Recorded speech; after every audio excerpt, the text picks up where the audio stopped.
The production of this video was made possible by donors to the Orchestration Online Patreon initiative. Please consider adding your support to the creation of free educational internet resources by visiting our Patreon page linked below.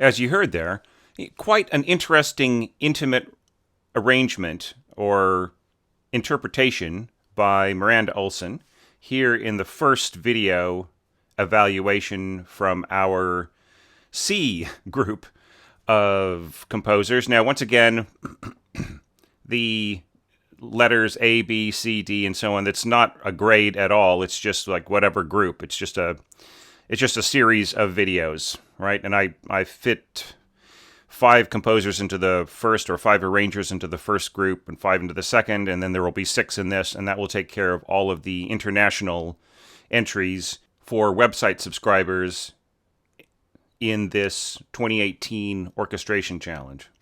It's a neat idea to do this as an octet.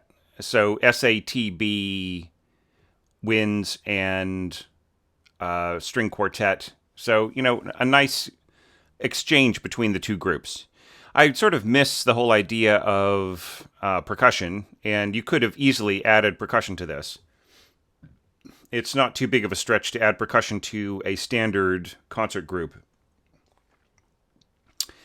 I have a schools tour, for instance, which has a standard brass quintet, plus just a battery of 2 percussionists playing everything from timpani to chimes to drum kit to, just the odd sock.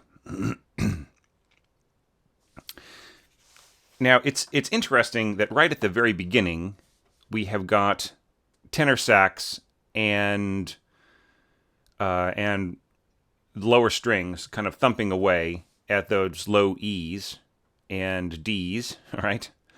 Sort of combining together in those D seconds. And that's kind of cool. You have to understand, though, that there really isn't going to be the kind of balance that we need. Do you know what I mean? There's the saxophones, since they're being placed fairly low in their register, are going to be competing with the low strings of the lower strings, with the fourth strings of the viola and cello. So you would think that that would be a pretty good match, but it still is not exactly balanced. I would say fortissimo or accents on the low strings, and then just normal, like staccato at forte in the saxophones, and you would get closer to a balance. I'm noticing that in the playback, and probably a lot of listeners noticed as well, was that the dynamic level dropped off immediately. And I feel that in a situation like this, instead of saying sim, you should really just mark everybody the same all the way through. It's not tedious at all, because it's only three in a row, isn't it? It's only like 3 strokes in a row. So, see, this looks a lot cleaner to me and much more understandable. Now, if it went on for like 10 bars, then I would say that would be overkill. But, I mean, isn't this a lot cleaner? That just looks a lot better to me. And then, of course, it has the added advantage of sounding exactly the same in your notation software playback, right? So it will all be the same. Now, I think that there are some missing melody notes here, right? I think that you intended to put these 4 opening E's right here, right? And they must have gotten left out. So I would put that there. And, it's the funny thing about marking sforzando and accents is, and your playback will actually back you up on this. This is one of the things that it checks, is if you have not boosted the actual dynamic level, right? And you haven't here, right? It's sforzando tells us to play the note louder just for that one time, right? It means to play this note with force, right? But it doesn't mean that the whole dynamic is forceful, right? So you have to take a forte. You have to actually put forte at the entrance, at all these entrances, right? And then this passage will be loud, right? And it's great. Yes, sforzando. The playback engine will interpret that as, as being like maybe the equivalent of a fortissimo, like a fortissimo staccato note or marcato note, right? Now, I don't want I don't want you to get the wrong impression about this, that I am promoting Sibelius playback as being some kind of ultimate guide or to how you should mark dynamics or anything like that. It isn't at all, but it is a really, really good tool for checking whether or not you have left anything out. In this case, you really left out the dynamic of the entrances, right? Because sforzando is not a dynamic sign indicating the dynamic for a passage. It's just for single notes or like the beginnings of phrases or other kinds of things like you have here, right? I would almost mark this sforzando piano, right? And then this held note would die down more softly behind the saxophones. You probably noticed in your playback a combination of things that it was harder to hear this melody get going. And partially it's because the default dynamic in the Sibelius playback is mezzo forte, right?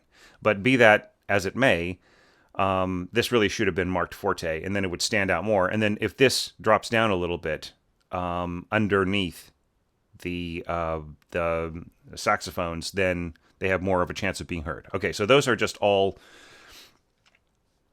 concerns to do with markings. So now the whole question is, back to what I was originally talking about, which is turning this into an octet, right? Turning Bartok's genius ideas into an octet format of, doubled quartets of saxophones and violins. Okay, so something that's really useful, this is a C score. Something that's really useful is to see where exactly the notes are in terms of what they're actually going to play on their own instruments in their own parts, right? And here you can see that things are actually fairly well placed. Now, this baritone saxophone, let's change that to treble clef, okay? And this is what the baritone sax player is going to read. So we have to think about the transpositions of these instruments now, rather than just reading the non-transposed version. Right, so tenor sax transposes down a minor ninth, just like the bass clarinet. So these are actually D's in the staff, right next to this viola E. And of course, baritone sax reads way down as kind of like an E flat contrabass clarinet. So it is down an octave plus down a sixth, right? So it goes all the way down. This B becomes a D right next to the cello E. Okay, so yeah, pretty low. But that's all right. I'm used to reading this, okay? So it's not too big of a deal. And you see that the instruments having to play in sharps in order to approximate C major end up with a lot of, like double sharps and things like that. So just, watch out for some of those things. If there's ways of expressing some of the same pitches enharmonically, then it's a lot easier for the players. Like you can just do that by selecting it and seeing if this works, just by pressing enter. And then you sort of see, oh, well, that's much easier to read. But only do that if it makes harmonic sense, right, in the context of the passage, okay? Okay, so let's get back to the whole idea of effectiveness of arranging. I think that it's a really good spare arrangement. It's a good beginning of a spare arrangement. There's a lot missing. You know, it's there are a lot of functions that are doubled in both groups, right? But that, these gestures, for instance, and by doubling them, you add force to them, right? But it doesn't necessarily, it ends up leaving out certain functions that are in the piano score, is my feeling, right? So, I mean, it's a good start, but I think that if I were to really get into hugely helpful coaching on this, I think that that would really be more like an orchestration lesson, right? So what I would say is just try to spread the functions out more without doubling so much in a situation like this. That would be my advice. And also to use more articulations, right? So, are these supposed to be accented? Are they supposed to be short tenutos? Are they supposed to be down bows, like a bunch of down bows in a row? Are they supposed to be staccato, right? Like, what if this were short tenutos, and what if this were nice springy staccatos, right? So if you could go like staccato, staccato, staccato, staccato, staccato, bum, bum, bum, and then tenuto, staccato, bum, bum, bum, bum, bum, staccato, bum, bum, bum, tenuto, right? Now, those could be interesting ways to mark these that would bring out more, more life. And of course, there's nothing stopping you just because Bartok didn't have dynamic nuances in his score. That doesn't mean that people can't add them, right? You could go bump, bump, bump, louder, louder, dun, dun, dun, dun, then diminuendo, and then crescendo, dun, dun, dun, dun, dun, dun. You know, you can add more. You can add more spice to this. Dun dun dun dun dun dun dun dun. You can add more dynamic spice to this and really get a lot of color and life that you wouldn't normally notice. And like, what about these notes down here? This is actually going really, really low on a baritone. It's this A sharp is just about as low as you would want to go. I'd say like, yeah. So this is sounding C sharp down there. And you can actually, there are some baritones that go all the way down to written A sounding low cello C. And, a lot of sax players would say, oh man, that's standard nowadays. And then other sax players will say, hey, you should really make sure you ask whether or not the baritone player has got that low note, because not all of them do, right? So I'm still seeing a split of opinion on this, and I'm sure that people will be watching this and say, hey, well, all the baritones I've ever played have that low A on them, and then other people might say, oh, well, none of the ones I've ever played have a low A on them, right? I think that you can probably count on it, would be my guess, but just make sure if you were to go a half step lower than that, that your player would have that note. Okay. All right. So really good. This is a good one to kick off this set of evaluations. And now let's have a listen to the next score.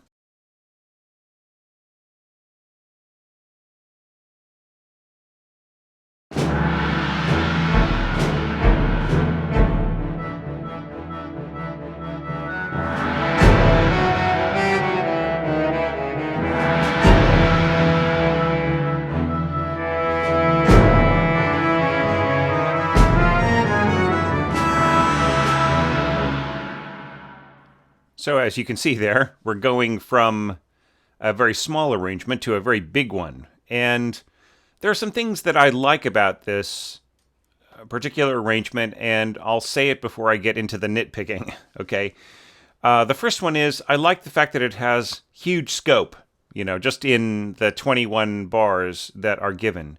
That Rob is really pushing himself to see how much he can make this big, and I think that is admirable. Now there are going to be some problems, some things to fix and everything else, but still, Really a very cool arrangement, and I really enjoyed looking at it. Now, let's see what we can do to, I'll have good comments and critiques as we go along. So the first thing is, I really like the fact that it starts with the tam tam hit. I think that's really cool. I would question having anything play mezzo forte against a tam tam forte hit. You know what I mean? I think that you really just have to mark everything forte, even if it's a brass instrument. Right? See, like here you start off mezzo forte, and then you come in with forte, and then you're back to mezzo forte. Why don't you just make it all forte, right? And then that will have a better chance of being heard against these timpani hits and so on and so forth. Now, you'll probably notice that I changed this to transposing, which you can usually see if you just look and see if, the key signature of the piece, in this case, open key signature or C major, has been transposed to, G major and the English horn and so on, and the French horns and D major in B flat clarinets and B flat trumpets. That's a dead giveaway right there. Then I don't need to know that this score is transposed. I'm much more comfortable reading things transposed, by the way. It's just way easier to tell what's going on. So, for instance, these D and E hits right here are going to be playing the same pitches as the violas and cellos, and that's kind of fun. And then we've got D kind of riding the bottom here, and D and E and the timpani on the same pitch as the horns and so on. So it's really, everything is really focused on two exact pitches in the same exact octave, right? There's no stretching. There are no notes from below except for the in the double bass, right? That's kind of the only thing that is happening. It's kind of neat that you're throwing in the little Stravinsky all down bows idea. Now, here is where, like, the faster you go with it, the less convincing it is. So, you have to think that they're going down, down, down, down, right here, right at 132.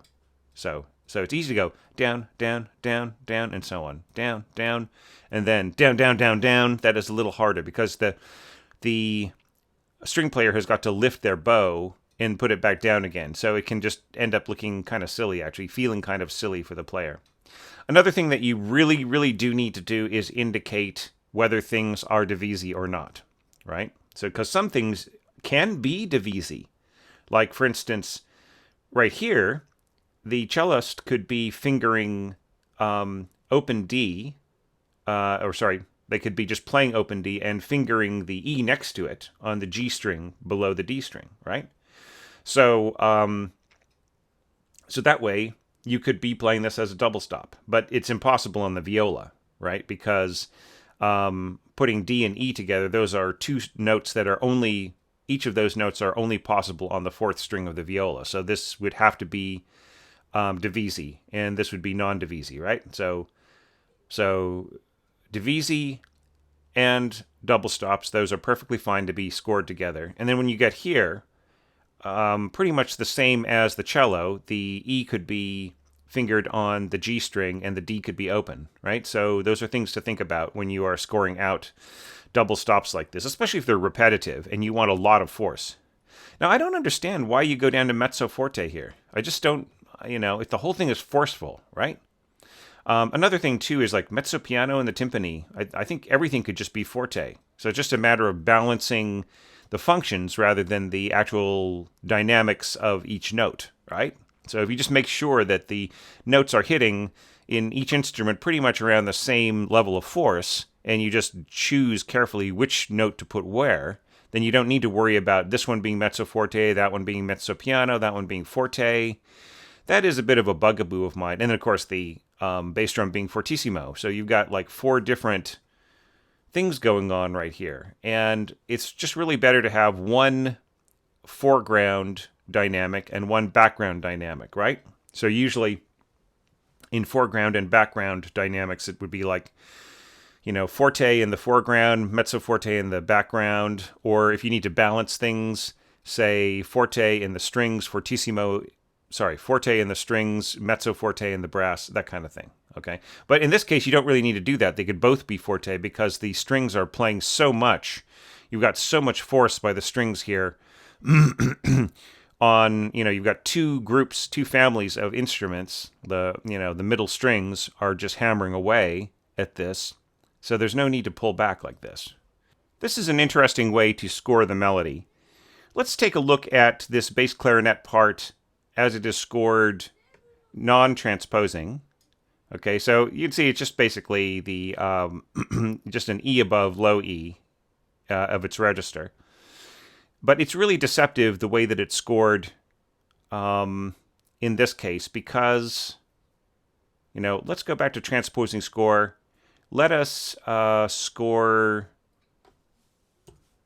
we're going to add treble clef there. Okay, so now that makes a whole lot more sense to me. Now here we can see that these notes are really the same note. So you have a really, really fat, like A3 clarinets right there, right? It's almost a waste of bass clarinet's tone in a way because, it's just like having three clarinets, right? In that same exact register. And, if there were no lower notes than this F sharp, or, D sharp, I guess, then I would say, just have a third clarinet there, right? Because it's really just doing doubling, right? There's an occasional very low note, and that's really the kind of only justification to have bass clarinet instead of third clarinet, I would say. But, it does justify here in terms of playing octaves, so, yeah, but, it could still be played by just a standard clarinet, except for these two low notes. All right. So A3 clarinets, really, functionally speaking. Then we've got A2 oboes. So I really have no problems with the way this is scored. By the way, you would not want to say one. If you have a single instrument, you don't need to say one, right? It is assumed, right? This number one here. It is assumed that there is only one instrument here. So you don't need to put a number one on it. Let's erase that. Okay, so there's nothing wrong with this except for the fact that the instruments that take over, these octave horns are so loud. They're, compared to the winds here, that they're just enormous. It's not just the playback. This pretty much functionally is going to be what it sounds like. And the other thing to think about too is you've got fortissimo on the horns and you've got forte on the flutes. Now the flutes here are 2 octaves higher. This is kind of strange. A2, and then you have the rest underneath. I'm going to assume that that's a mistake, and this is meant to be A2 all the way through. Okay, so let's just assume that's A2. And then you have fortissimo horns below. Well, the problem is that the overtones from these octave horns are basically going to kill these flutes dead.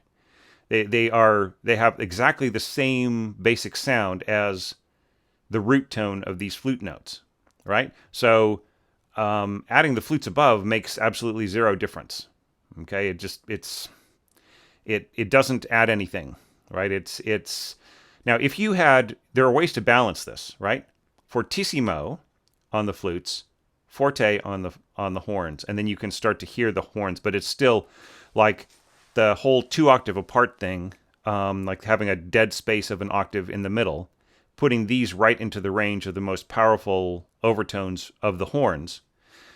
It's still risky, right? It still will give you very little for your reward, right?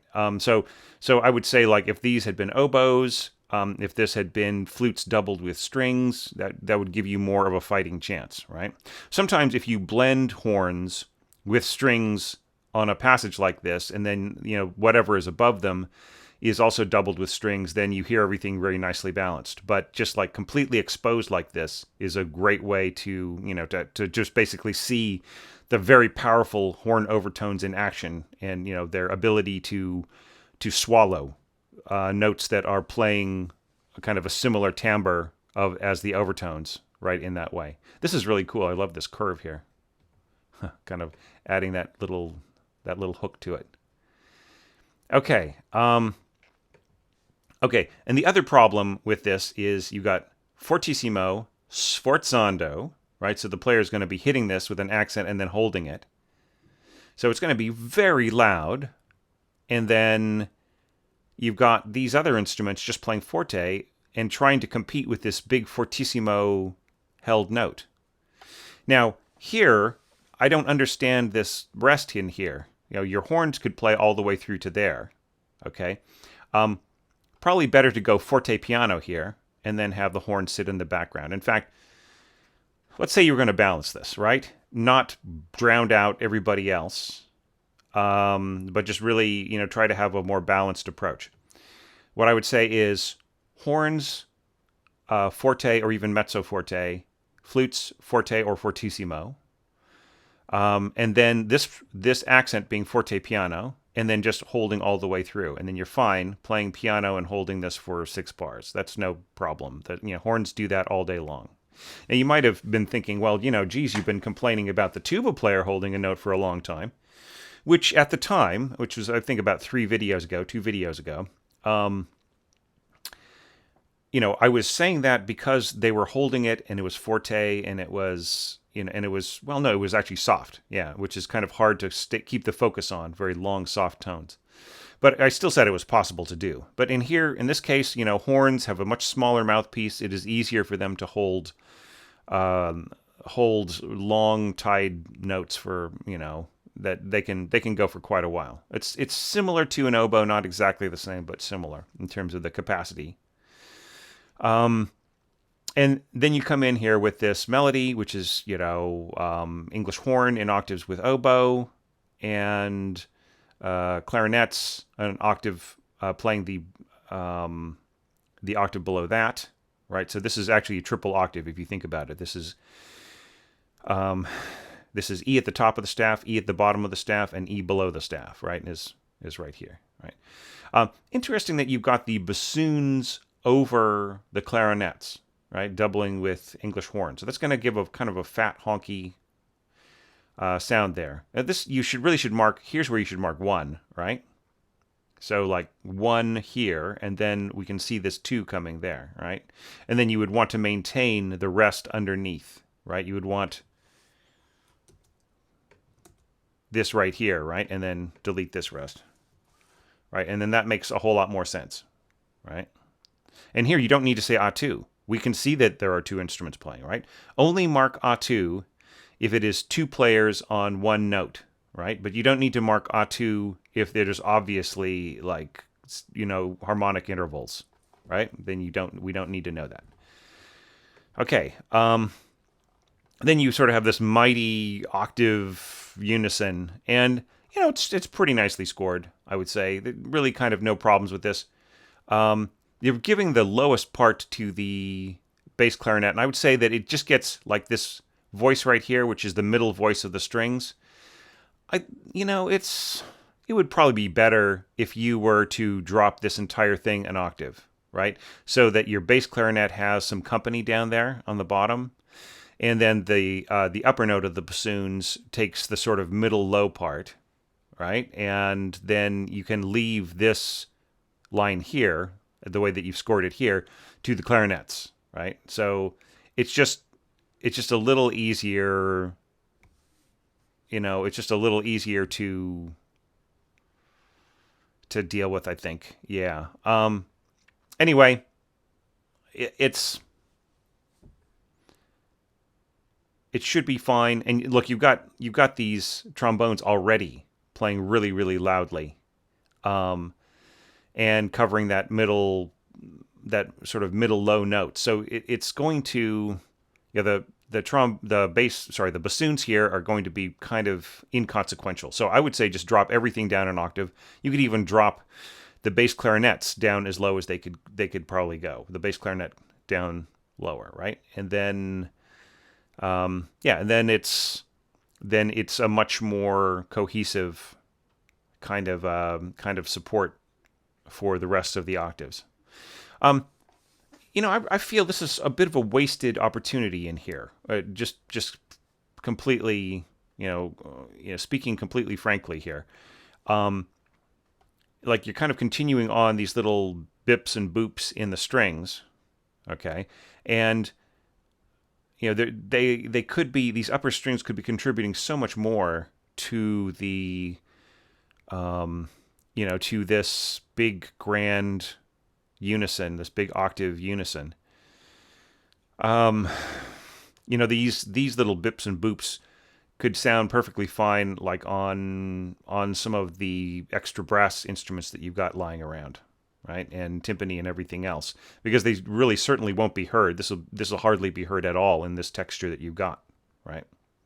And then here, bum bum bum bum bum bum. This could be way more aggressive, right? You could add another group of, you could add another pair of horns here. You could have this doubled accents. It could be marked forte or even fortissimo.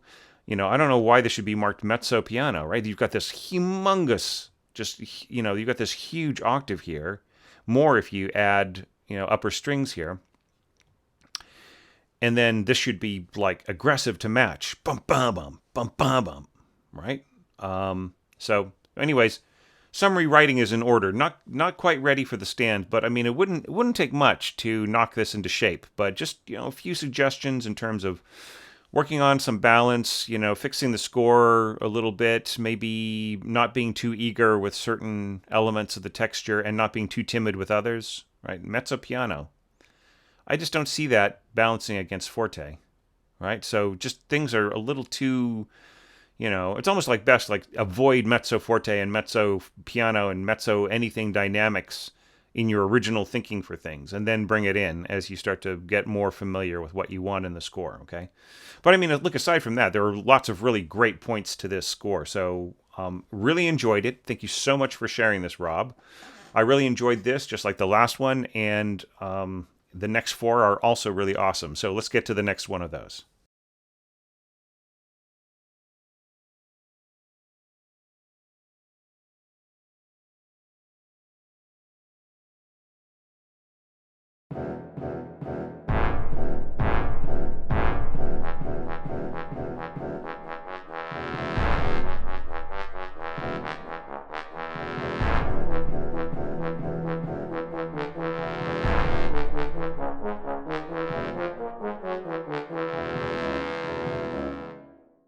So I really like this next version for its simplicity and directness. Now, of course, it could be much more elaborate, and we can talk a little bit about this on how you could have expanded this a little bit, Jorge. But I really do like the fundamental approach that you've got here. So this is something you can easily build on if you choose to.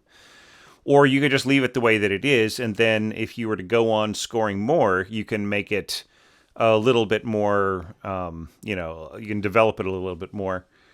We don't really know how exactly Bartok would have scored this himself, although there is apparently a sketch where Bartok had toyed with being the orchestrator of this work himself. And there are, I think he mentions that he mentioned to a student once during a lecture that he was going to rely heavily on trombones at the beginning.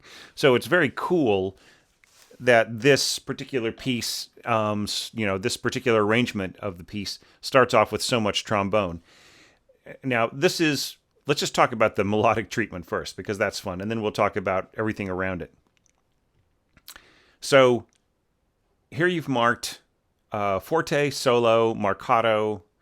So I think that even with that, it would be nice to add a little bit more in terms of inflection. So marcato being a very forceful, abrupt accent, you sort of assume that there's going to be accents and staccato already, right? But maybe there could be more emphasis than just these two, these two notes here, these two long notes, a bit here and there. It's very cool to make it a bass trombone solo, and this is a really juicy register for bass trombone, very easy to play in. Now, I love it, and I feel that it has huge impact in the first 8 bars. But I'm wondering whether it had to be the same instrument going on for the next 9 bars, right? Maybe it would have been a good opportunity to jump up an octave into a different instrument, like maybe into like doubled trombones, A2 trombones an octave higher, or horns. It was really great that you went to A2 horns here.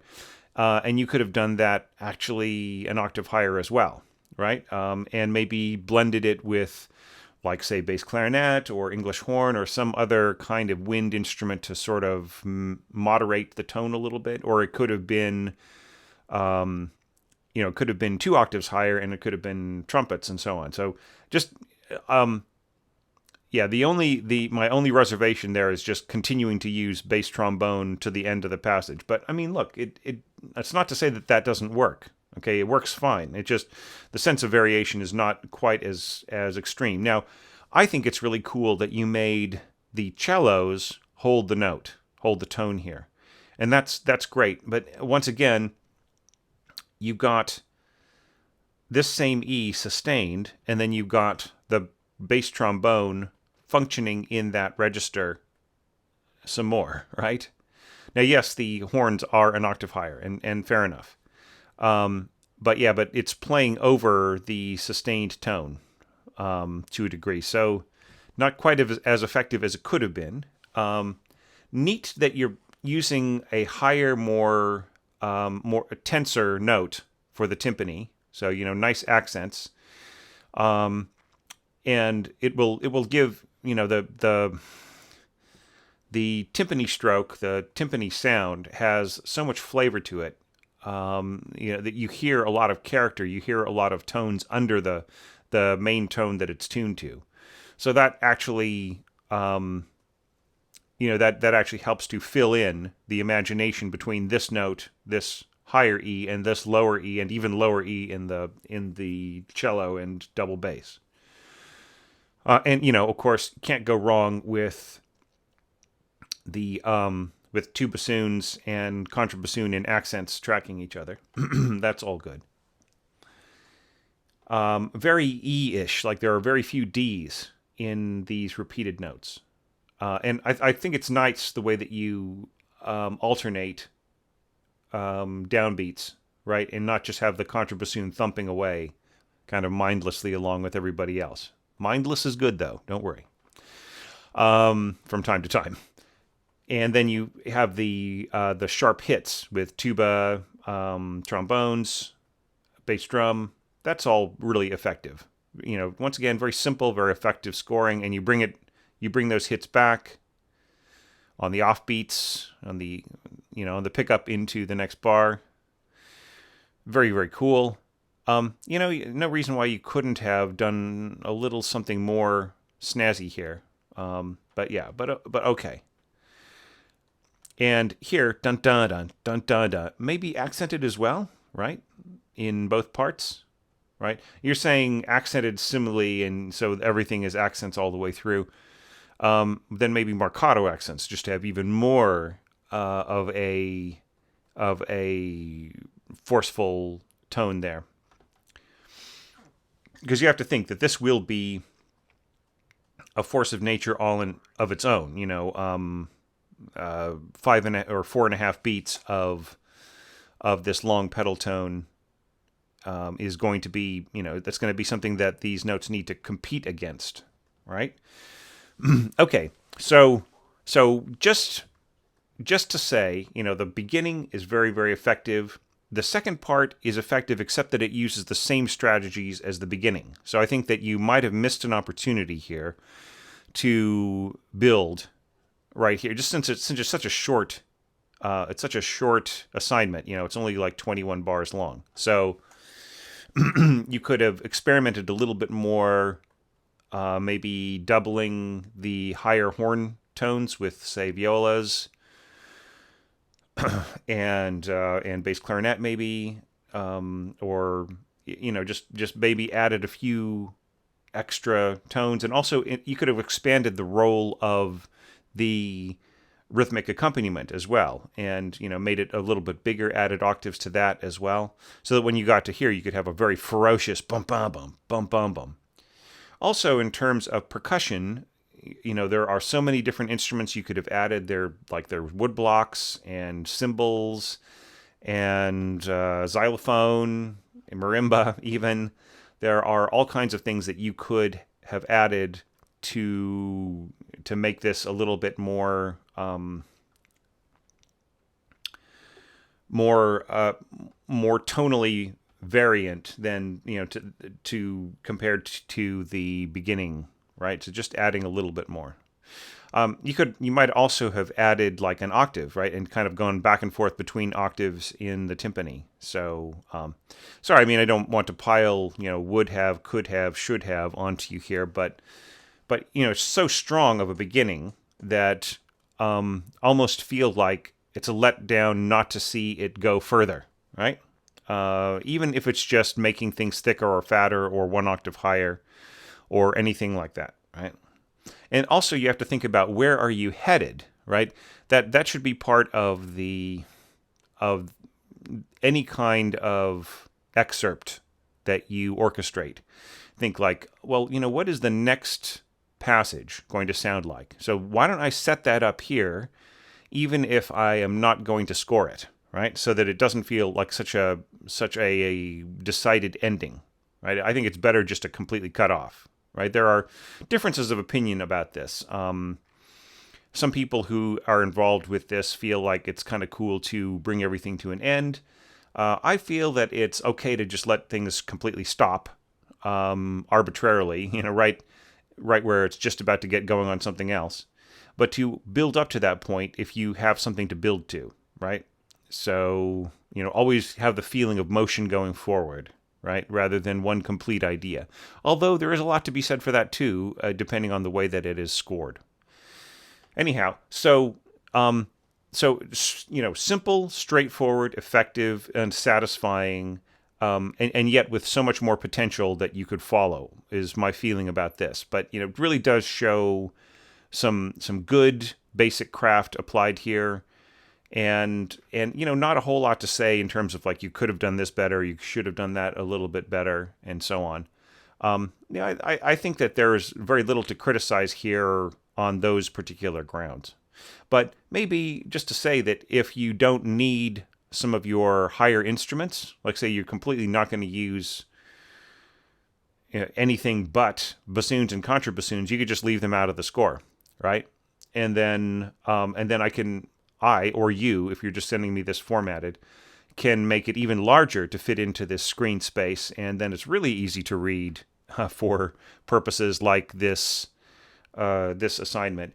It's fine just to leave all 5 staves in the string section, even if you don't use the whole string section, because that has a way of settling the eye for the score reader, right? But yeah, so if you're not going to really use an instrument, you can leave it out. Like, for instance, like the 3 trumpets in C. However, if you have a definite pair of things like the horns in F, if you don't use the top line, you can still leave it in just to kind of be easier on the eye. So anyway, really interesting entry. Thank you so much, Jorge, for getting me the PDF of this on time. And now we're about halfway through. Let's see what the next 3 entries are like.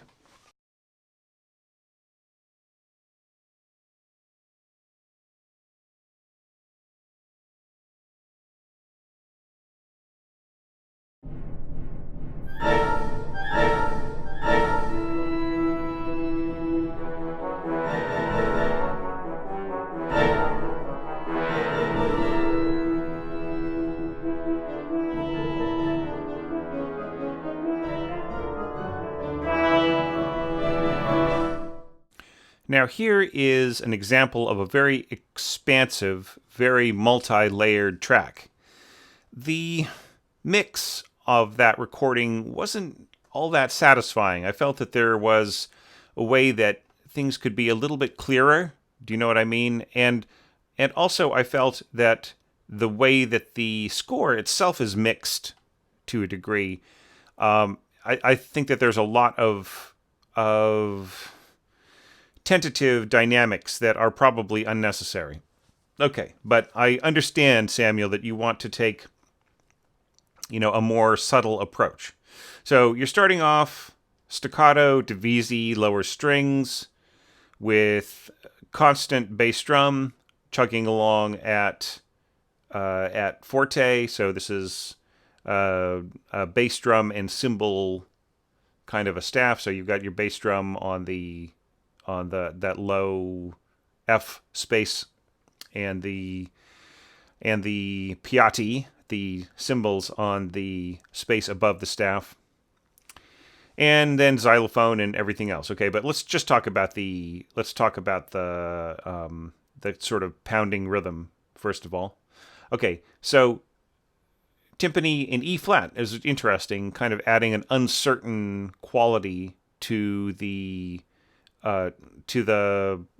overall tonality of that rhythm. And I can actually appreciate that, because there are certain acoustic phenomena that will appear to kind of change the pitch of something very low as compared to something higher, right? So you can compensate for that sometimes by changing a higher pitch versus a lower pitch. And indeed, you kind of run into that with the bass strings of a smaller grand piano being tuned slightly off, just to make them agree to the ear, to what's going on above them, right? They might sound like, if you were to tune them perfectly in tune, they might not sound as correct as if they were adjusted slightly in their pitch. Now, I'm not sure if that is what's going on here intentionally with you, Samuel, but it's kind of a neat effect to score that in E flat rather than E. Okay. And it tends to make the timpani, when you take it out of pitch slightly, it tends to make the timpani into less of a pitched instrument and more of just a straight percussive instrument. It's also kind of a neat technique. Okay. Now, balanced against this, we have these hits. Now, these hits are going to be hugely fierce compared to the rhythm that is going behind them. Albeit the fact that you have got bass drum, timpani, and lower strings all crashing away together, these hits are still going to be particularly powerful, particularly potent. Okay. I don't think there's kind of any way around it, really, to avoid the imbalance that is presented here, especially with xylophone, which has just the most kind of penetrating percussive sound above, right? So kind of to the point where the attack tends to turn everything else into a flavor of it, right? When the xylophone is really hitting up there. Okay. So xylophone tends to rob the individuality of the attack of the other instruments. The tonguing and the bowing, the dig of the bow and the accentuation of the tongue, right? It kind of exaggerates all that into itself and takes away that, so that the resonance that follows the attack of the xylophone, it just becomes the flavor of its hit, right? Anyway, not to get into that too much. Now, there's a sudden drop here, and I feel that to a degree it's a little unnecessary. I think everybody could just be mezzo forte, right? Including the muted trumpet, right? And the other thing too that is a little perplexing to me is this is the melodic part, right? Dun dun dun dun dun dun dun dun. Correct? So why is this mezzo piano? And why is this kind of a background texture? I mean, I feel that it's okay to say like forte or forte poco with your trombones and tuba, and to have this also forte or mezzo forte, and then just leave everybody else mezzo forte, right? I think mezzo piano is just too much dynamic mixing here. I think that the elements, such as you have chosen them, are fine at mezzo forte, or even this could all be poco forte, right? I don't think there's any need to drop it down to mezzo forte. I don't think there's any need for restraint here at the beginning. You want to make a strong statement, right? And especially if they have to compete with, this just bam, bam, bam, bam kind of reaction Dun dun dun dun. Bam bam bam bam. Dun dun dun dun dun dun. I mean, this comes off as sort of weak compared to this big mighty thumping, this mighty knocking on the door. Yeah, and then this is nice. I like the sforzando down to mezzo piano so that there is room in the texture for the next statement. But once again, just too soft, right? I mean, I feel that the melody should be the strongest thing here, and it is kind of the weakest part of the texture. It's just too much compensating, right? It's too much compensating for what's to come, and also kind of bringing down the dynamics a little too much when they should just be fierce and outspoken, right? I mean, this at forte would be just a brilliant line, the way that you've got this all put together.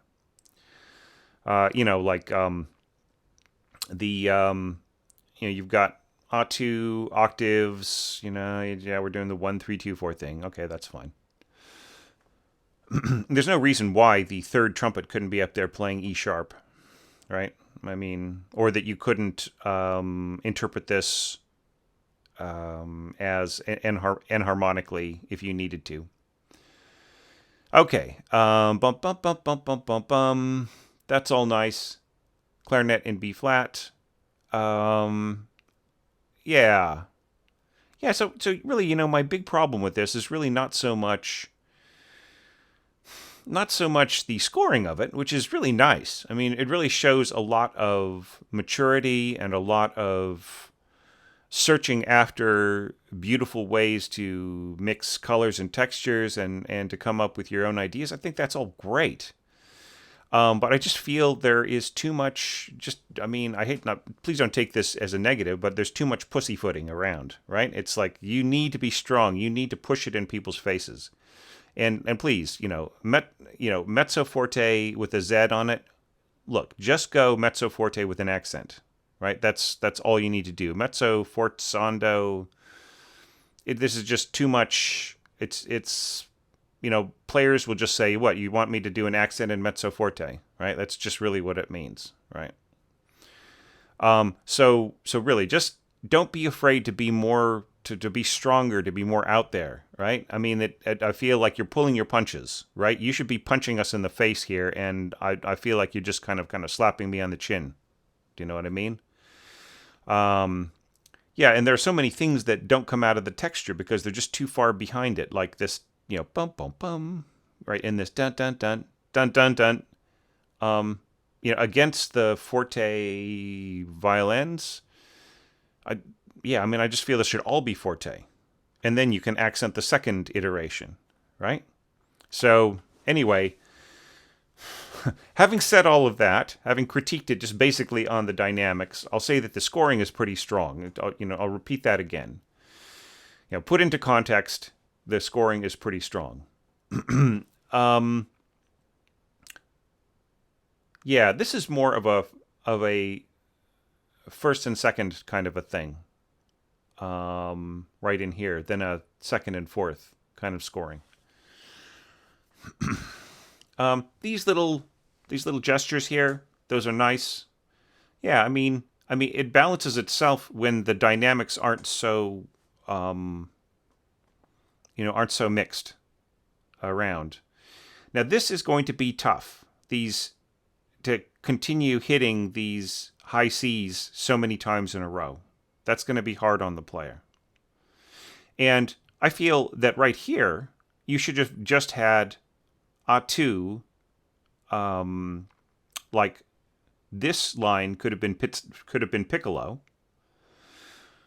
And then this line here could have been A2 flutes, right?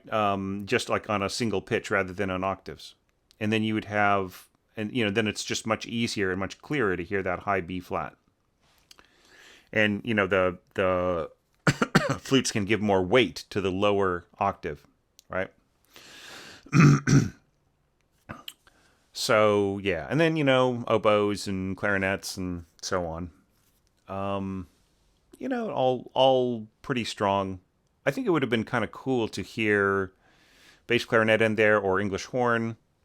maybe giving more support to the middle, because really almost nothing going on in the middle of the sound picture here, except for like violas, right? So violas get almost no support from anybody, right? And so, that is a problem to a degree. So like with those middle register instruments, there's almost unnecessarily too much weight at the top there, right?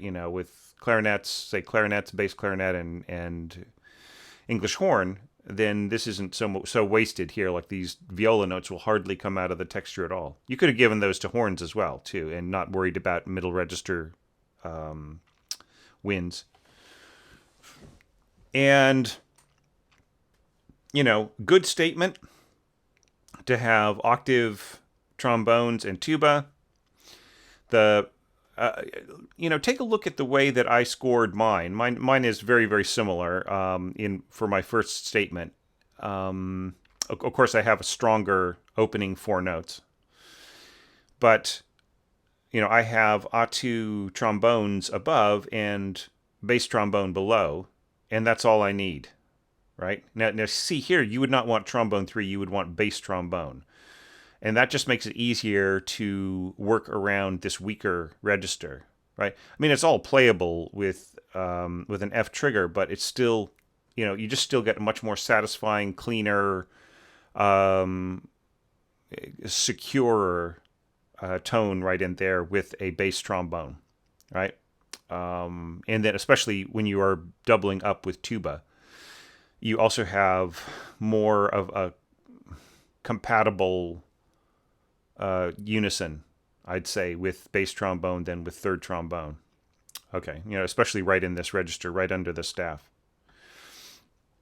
And then you've got these kind of overlapping tones and all that. I mean, they're good. I mean, maybe they're not all that necessary to be breaking up between the members so much, and could just be given to 2 players all the way through to here. I mean, I appreciate the fact that you are giving the tuba player a little bit of time to catch their breath and then come back in again.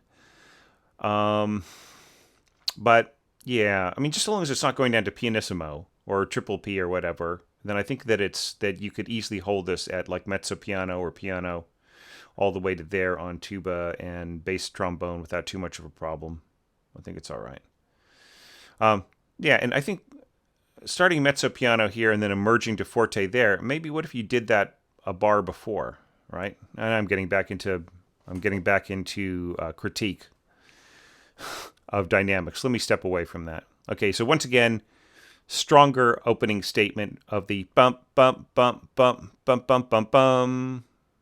Right, it needs to, I just feel it, the octave needs to be higher. The for the first and third, and needs to be just a more. I mean, look, you got trumpets here, right? I mean, just needs to have more a clearer introduction to the next idea of melody than it is getting, right? Because otherwise, these become rhythmic rather than melodic elements, right? I mean, the ideal is a combination of both rhythmic and melodic elements, but right here they basically are just at their dynamic and at their register. They really just almost purely rhythmic elements, so that the melody appears to just kind of come out of nowhere without much introduction, right? Yeah. And other than that, I mean, this is a nice combination, a very golden sound to combine trumpets with horns. It just always has a really lovely, clear, beautiful sound. Yeah, I mean, especially in longer tones.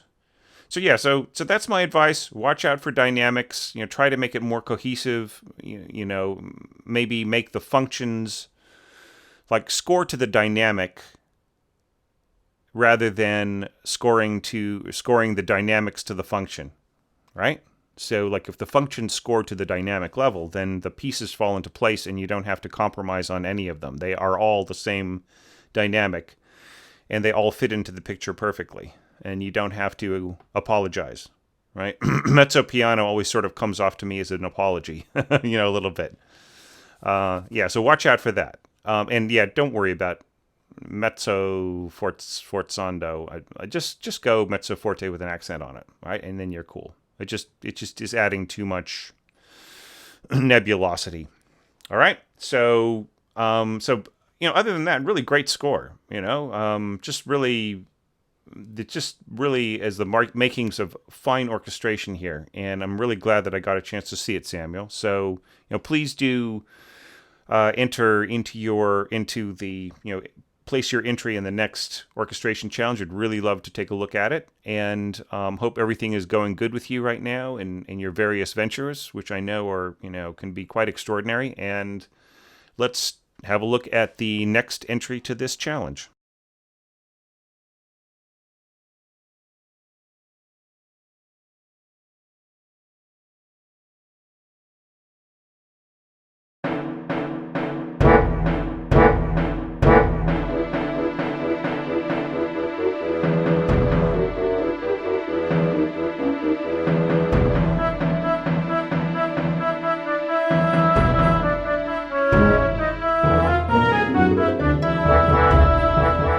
Okay, 2 more to go for this particular collection of challenge entries.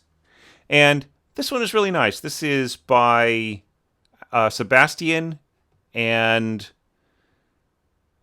I really like just some of the different kinds of things in it. But first, the first thing that I want to comment on, and I think it's also worth pointing out that Sebastian went ahead and scored out the entire movement, and that was very, very cool. It's a pity that I only have time to look at the first 21 bars. But just in terms of your entries, you can delete these staves, okay? Like the original piano thing, just delete them because we don't need them. We know what they are. We don't need them for reference for the purposes of this challenge. And then then I can make the staves even bigger, right? And more readable on smaller screens. Okay, so that's just a little bit of reference. The other thing that I would say is no need to reinvent the wheel, right? Here you start off, Sebastian, by saying winds and brass, no doubling on same note unless specifically indicated by 2 stems, okay? But it doesn't matter, you whether you are adapting this particular approach from somebody else or you came up with it or you came up with it yourself. It's immaterial. It's really better just to say A2 or 1 only, just to mark each entrance and to have it done that way, because people will just not even bother looking at this. A lot of times, I myself often ignore the marking of whether or not things are concert pitch or transposing a lot of the time, right? I just look immediately at the score. It's almost like looking at a printed page and ignoring the title or ignoring little notes, that say, hey, this was written in this year, or the pronunciation of this one word that I'm using in all the way through this manuscript goes like such and so, right? You just tend to ignore those kinds of things and to rely on standard approaches in scoring. Okay, so I would say winds and brass, just do it the way that everybody does it, and it also helps your publisher, right? If you were to get something like this published or one of your own original works published, if you do it the standard way, it's just so much easier. Okay. Now let's look at the layout. It's all pretty cool. I would really strongly recommend, however, that you, like for instance here, this appears to be a transposing score. Okay, so there's no need to score French horns, like an E and an F. Written E and F do not need to be in bass clef at all, right? This of course sounding A and B flat. Now, kind of curious why this is D and E. So you've got A and B flat. Wouldn't this have been better off as A and B flat as well, to sort of support this right here in the piano, right? Rather than just repeating these pitches, this D and E here, right? That seems what is happening here. So probably better for that to be A and B flat an octave lower like to match the French horn, or down a fifth, I should say, or a fourth. Okay. Yeah, just and like for instance here, like even going all the way down to D sharp, like for just one note, that's fine. You can the French horn players can read that in treble clef with no problem. So, having said all that, just having a few scoring tips for you there. I would also wonder about only having one violin rather than first and second violin, right? That just seems to be a missed opportunity because, even if all you were doing was just adding support to the violas or having the viola play the lower note and the seconds play the higher note, or just having more pizzicato, having this same line doubled by first and second violins, it just gives you more of a voice, right? So yeah, I mean, it's more common to leave off the double bass and have two violin staves than it is to have double bass and have only one stave of or staff of violin. Okay. So yeah, so missed. I think that's missing. However, I will say one thing. This is great.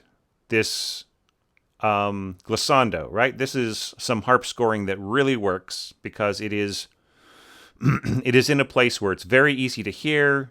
It's these notes ripping up across this downward passage here, they will be heard, right? So maybe not all that loudly, but they will still be heard. I would say start forte and go up to fortissimo, and that will ensure that this is loud enough. So now let's take a look at scoring. Actually pretty strong for a very simple, straightforward arrangement. Now, once again, we are going down to E's here rather than bringing out the A and B flat, such as is scored here, the written sounding concert pitch of A and B flat, right? So I feel that maybe those could have been the pitches here. Maybe there was some confusion about which notes to bring out. And then you have this pedal here, right, of D and E, just holding and holding and holding and holding and holding all the way through. And that's kind of a fun idea. There's certainly nothing wrong with it. It does slightly... It gives the music a sort of a static feeling, right? Like it's sort of kind of hanging there and sort of waiting to do something, rather than being just very active and free. So if that is what you wanted, kind of the feeling of kind of being slightly suspended, even though there is action going on, then that's fine, right? But it really does have that that feeling that you are more kind of waiting for something to happen rather than watching something happen, right?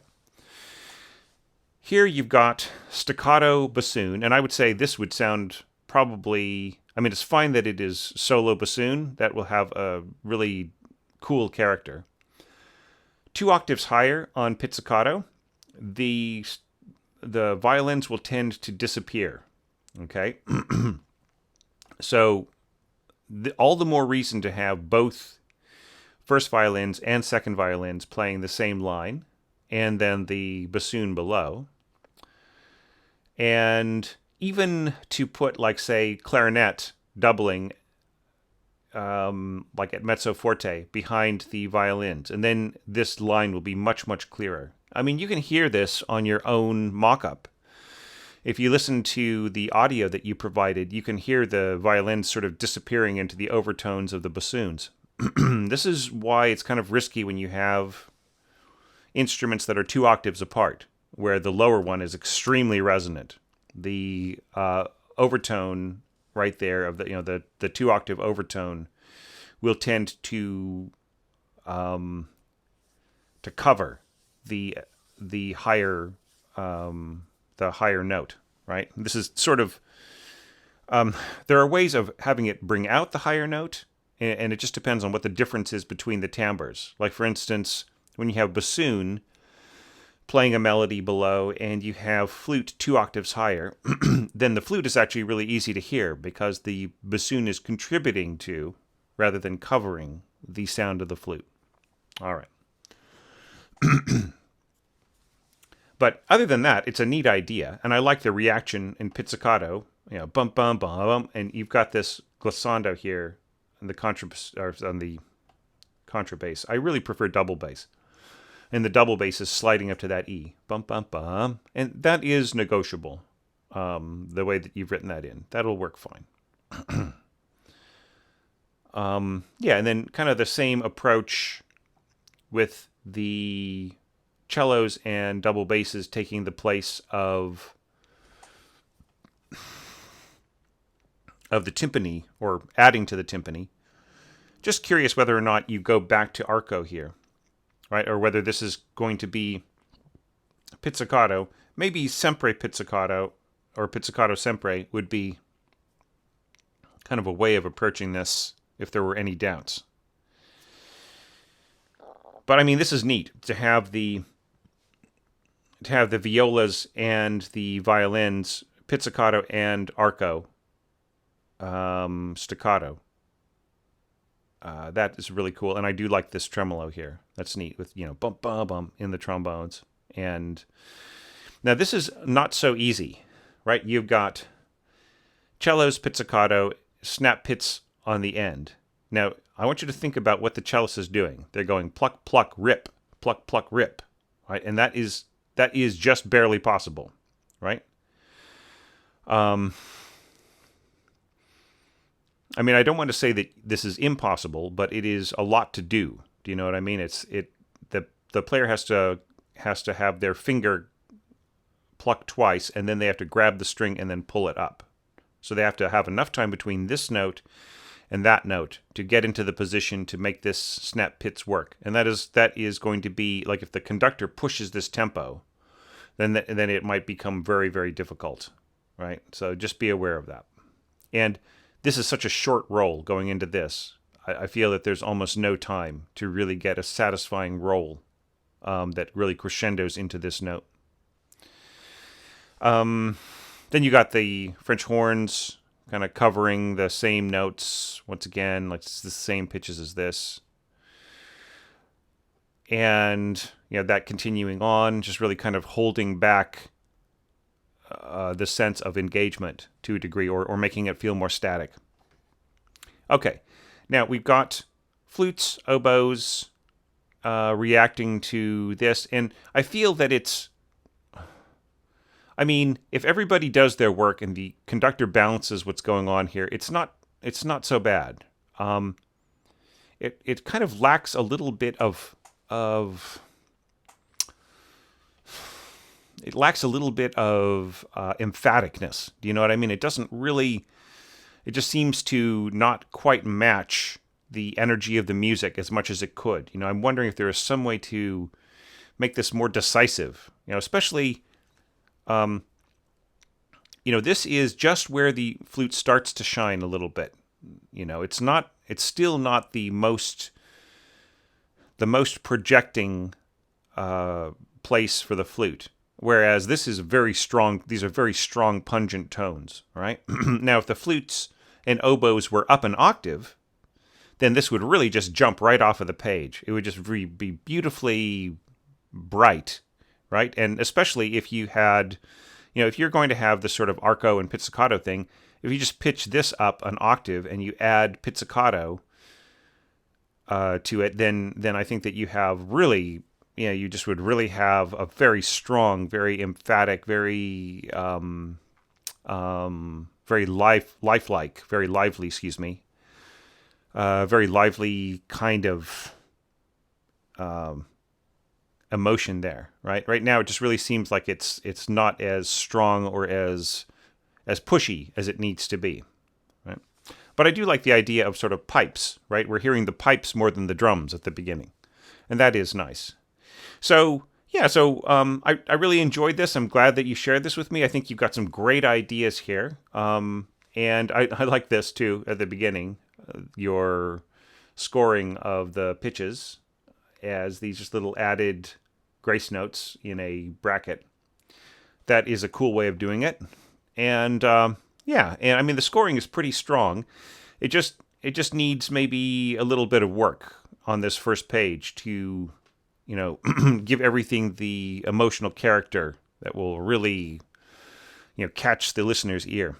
All right. So thank you so much for sharing this with me. And now let's listen to our last entry for this particular video.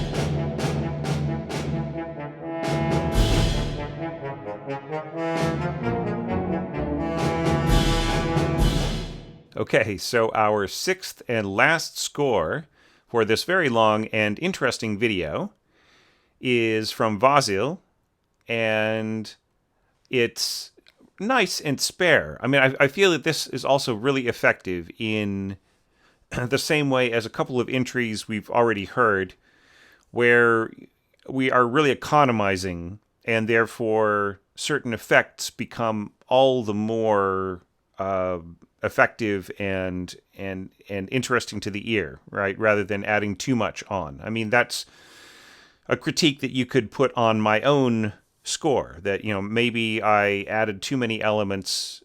Maybe I was overdoing it on trying to find different colors and different textures and so on and so forth. Maybe it's too layered. Maybe the parts are too interdependent, and perhaps like a very simple approach, like the one that you see here, is the way to go. All right? I'm not the one to judge that. All I can do is just let others judge. There's a slight error here at the beginning, and that is that the offbeats, there should be like 3 bars in a row that are like this, boom, boom, boom, boom, boom, boom, but they've sort of been kind of condensed into 2 bars, so boom, boom, boom, boom. So yeah, that might be an error, or maybe it's just an adaptation. I don't know.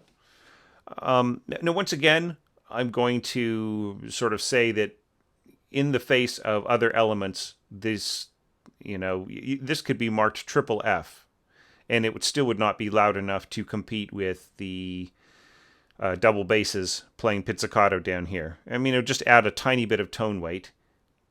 I mean, granted that this is not a very big texture, but with pizzicato in the cellos, double basses, and timpani with these nice forte strokes, and adding everything else, cymbals, bass drum, and the snare drum, and so on, you're just not going to be able to hear harp at all down here. So so this whole you can just leave that out, right? We saw a good example. I think we've seen maybe 2 out of the 20 scores I've evaluated so far here and on Patreon that really used harp completely effectively. So just watch out when you've got lots of stomping textures and rhythms like this, that just basically keep the harp out of the register at which all that stomping is going on, right? Or make the harp do the stomping and make it a very, very subtle score. All right, so this seems to work pretty well. I would take issue with the cymbals, though, because I think that the cymbals are taking away from the impact of the entrance of the melody, right? So we're going like this, bum, bum, bum, ksh, ksh, ksh, and then I can't really hear where this starts because the ringing of the cymbals seems to cover it. Right now, you could have these really only be an 1/8 note long and just say F secco, and have the player damp the cymbals, but the impact of the cymbals and the bass drum are still going to be sitting in people's ears, as they echo through the auditorium, kind of taking away from this, right? So this would have to be marked up, or maybe rather than staccato, it could be tenuto, short tenuto notes. So instead of it could be more like See, that would bring this out a little bit. I could just barely hear these first 2 bars at all of melody in the mock-up that you made. I wonder if you made the or I think I was the person to do the mock-up, so maybe disregard that. But yeah, but it just didn't come through very clearly. So yeah, so watch out for things like that. Now, having said that, the combination of bass clarinet and tuba is a really terrific sound. Doesn't it sound a lot like bassoon in the way that the mock-up interpreted it? Well, it's not actually really going to sound that much like bassoon in real life with an actual tuba and an actual bass clarinet. It will have a reedy kind of quality to it, and it will have a slight buzz in the sense of these two instruments combining, but the sound is going to be much more hollow, and it's just a really wonderful combination. It's really unlike bassoon, but it's the best that note performer can interpret this particular combination. So moving on, this is all fine. I don't know if you really need to do this. I think that second bassoon could hold this fine at forte for that long, and then you don't need the first bassoon. Now this is a mistake, by the way, to do a staccato at the end of a note that's dovetailing into another note, because you are actually adding an articulation where you need a smooth transition. Okay, so don't put a staccato, right? Just the person will round off the end of the note just naturally, and it will blend right into the other note. But in this case, like I said before, you don't need to do this dovetailing thing. All right, this will last fine, and the player will have plenty of breath. They'll actually probably let go right around here, and then come right in here nice and strong, because they're going to round off this long note anyways in a beautiful way if they're a good player. So yeah, just give that to the second bassoonist to hold, and then the first bassoonist can play all this alongside the other instruments. All right, well, we're getting ahead of ourselves a little bit, but yeah. Here I would say, yeah, don't worry about this staccato thing. That is an affectation. Just let it end on an eighth note and have a diminuendo going into this, and then it will all blend together nicely.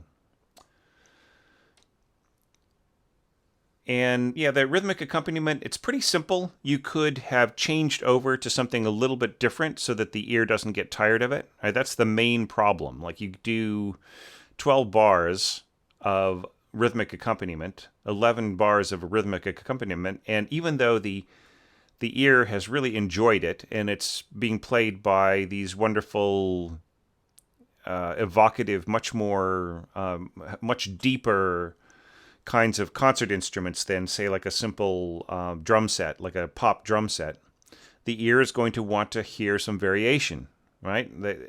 It's just too much flavor, right? Then the ear is going to want to hear a different kind of accompaniment coming up. So I would say, just like in another score we heard a couple of scores back, there is a need to change the accompaniment for a few bars here, right? And then here, of course, this all changes and is all fine. But yeah. Okay, so next statement is horns, and they play really beautifully. They're very beautifully audible, and they sound fine. And I like the way that you double them up here. Trombones coming into double on the lower notes to make it more steady, and then turning into little touches of support while the trumpets play an octave higher. That's all really nice. And of course the bassoon coming back and once again steadying the lower horns. That's all very, very nice. And then of course, like, pizzicato on the offbeats, punctuated and supported by the clarinet and bass clarinet and tuba. Now, I really like the way that you just dispensed with the upper winds, just kind of left them out of the score. That's fine. And if you had like another pair of horns, you left them out too, because we just really don't need them for just this challenge, right? If you had many, many more ideas to come, and you had an idea, you had a notion to score the entire movement, then if those instruments are not appearing on this first screen, then yeah, you don't even need to put them in. And that helps me a lot. And, look how legible this is on the screen right now in this video. So I appreciate that a lot. Okay, so that's really all I have to say about this, and all I have to say about the 6 entries that I just reviewed. And now I'm looking forward to continuing on with this, with the United States entries to this particular challenge. And like I said before, and I'll remind people at the beginning of that video, the U.S. entrance will be up publicly for about 2 weeks. So everybody has a chance to look at them in the community. And then just out of respect for certain copyright issues, even though I technically feel that this is fair use, it's not really a violation. But out of respect for that, I will make those into not private videos, but unlisted videos. But they will still be publicly available over on the Orchestration Online website, where this playlist is going to be archived. Right, so you can still have access to them, but it is in my domain as a New Zealand educator, where here the copyright laws are 50 years, so it's a little bit more leeway, and you're coming over to my domain. So hope that will be acceptable. If not, whatever. If I get contacted, I can take them out of circulation completely, but just make sure that the authors of those videos have access to them. The authors of the scores to those videos. But I don't think it's going to be a big deal, really. Seriously. So anyways, those videos should be coming out in a day or two, and I hope you enjoyed this, and I will see you again soon with more evaluations for the 2018 Orchestration Challenge.